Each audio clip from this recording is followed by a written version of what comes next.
విశాఖ నగరంలో కాలుష్య సమస్యలు ప్రభుత్వం గుర్తించినట్లు డిప్యూటీ సీఎం పవన్ కళ్యాణ్ తెలిపారు. సమస్య పరిష్కారానికి ప్రత్యేక శ్రద్ధ తీసుకున్నట్లు పేర్కొన్నారు.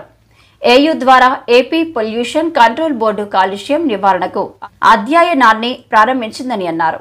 33 మైక్రోగ్రామ్ ఫర్ క్యూబిక్ మీటర్ గా ఉంది. ఇది నిర్దేశిత ప్రమాణం 40 మైక్రోగ్రామ్ ఫర్ క్యూబిక్ మీటర్ లోపు ఉంది. అయితే WHO మార్గదర్శకాల ప్రకారం PM10 15 మైక్రోగ్రామ్ /క్యూబిక్ మీటర్ మరియు ఈ PM 2.55 మైక్రోగ్రామ్ /క్యూబిక్ మీటర్ గా నిర్దేశించడమైనది. అలాగే ఆంధ్రప్రదేశ్ పొల్యూషన్ కంట్రోల్ బోర్డు నిరంతరం గాలి నాణ్యతను పర్యవేక్షిస్తూ ఉంది. మరి 2019 నుంచి నేషనల్ క్లీన్ ఎయిర్ ప్రోగ్రాం కింద ఆమోదించిన కార్యాచరణ ప్రణాళికల ప్రకారం గాలి నాణ్యతను మెరుగుపరిచేందుకు భాగస్వామ్య శాఖల ద్వారా చర్యలు తీసుకుంటా ఉంది. ఈ మూడో ప్రశ్నకి అధ్యక్ష, మన మానవాభివృద్ధి ప్రపంచవ్యాప్తంగా పారిశ్రామిక వృద్ధితో ముడిపడి ఉంది. ప్రపంచ ఆర్థిక వ్యవస్థలో భాగమైన భారత్ కూడా ఇందుకు మినహాయింపు ఏం లేదు. పెరుగుతున్న జనాభా అవసరాలను తీర్చడానికి జీడిపి వృద్ధి, ఉపాధి చాలా అవసరం. భారీ వనరులైన శిలాజ ఇంధనాలు వినియోగం, మైనింగ్ కార్యకలాపాలు, పట్టణీకరణ, వాహనాల సముదాయ పెరుగుదల కాలుష్యానికి ప్రధాన కారణాలు. అందువల్ల కాలుష్యం అనేది ఏ సమాజ అభివృద్ధికైనా అనివార్య పరిణామం. అందువల్ల అభివృద్ధి, ఉపాధికి అవసరమైన పారిశ్రామిక వృద్ధి, ఉపాధి విషయంలో రాజీ పడకుండా కాలుష్య సవాళ్ళను ఎదుర్కోవాలి. యునైటెడ్ నేషన్స్ డెవలప్మెంట్ ప్రోగ్రామ్ ఊహించిన విధంగా సస్టైనబుల్ డెవలప్మెంట్ మీన్స్ సుస్థిర అభివృద్ధి అంటే భవిష్యత్తు తరాలు తమ అవసరాలను తీర్చుకునే సామర్థ్యానికి రాజీ పడకుండా ఇప్పుడు తరాల అవసరాలను తీర్చే అభివృద్ధి.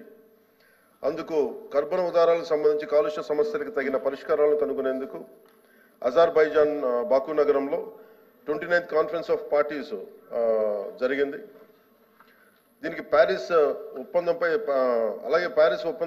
భారతదేశం సంతకం చేసింది.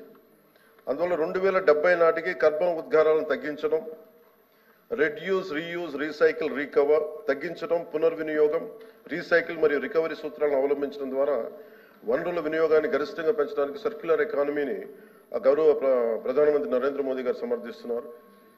అలాగే ఆంధ్రప్రదేశ్ విషయానికి వస్తే అనేక విధాలుగా దెబ్బతున్న ఈ విభజిత ఆంధ్రప్రదేశ్ రాష్ట్రంలో నెలకొన్న ప్రత్యేక పరిస్థితుల దృష్ట్యా పారిశ్రామిక వృద్ధిని ప్రోత్సహించడానికి ప్రభుత్వం ఉవ్విళ్లూరుతోంది. వేగవంతమైన ఆర్థిక వృద్ధి, యువతకి ఉపాధి కోసం, పారిశ్రామికీకరణ కోసం భారీ పెట్టుబడులను ఆకర్షించడంపై ఆంధ్రప్రదేశ్ ప్రభుత్వం దృష్టి సారించింది. రాష్ట్రంలో పారిశ్రామిక అభివృద్ధికి భరోసా ఇస్తూనే పర్యావరణ క్షీణత ప్రభావాన్ని తగ్గించడానికి ఆంధ్రప్రదేశ్ ప్రభుత్వం కట్టుబడి ఉంది. విశాఖ నగరంలో కాలుష్య సమస్యను ప్రభుత్వం గుర్తించింది. మరి కాలుష్య సమస్యను పరిష్కరించడానికి ప్రభుత్వం అధిక శ్రద్ధ చూపిస్తుంది. అలాగే ఆంధ్ర విశ్వవిద్యాలయం ద్వారా వాయు కాలుష్యానికి మూలాలను గుర్తించడానికి విశాఖపట్నం నగరంలో సోర్స్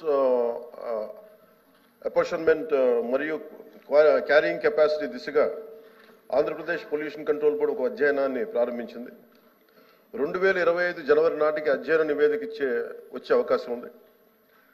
అందిన వెంటనే విశాఖపట్నం నగరంలో కాలుష్యం యొక్క సవాళ్లను నివేదికలో సూచించిన విధంగా పరిష్కరించడానికి విశాఖపట్నంలో ప్రత్యేక కార్యాచరణ చేపట్టడం అవుతుంది.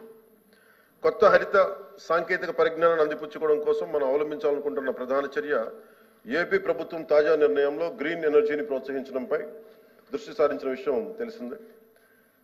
అటువంటి వాటిలో ఒకటి కంప్రెస్డ్ బయోగ్యాస్. ఇది ఉష్ణ శక్తి కోసం బొగ్గు వాడకాన్ని తగ్గించడంలో సహాయపడుతుంది.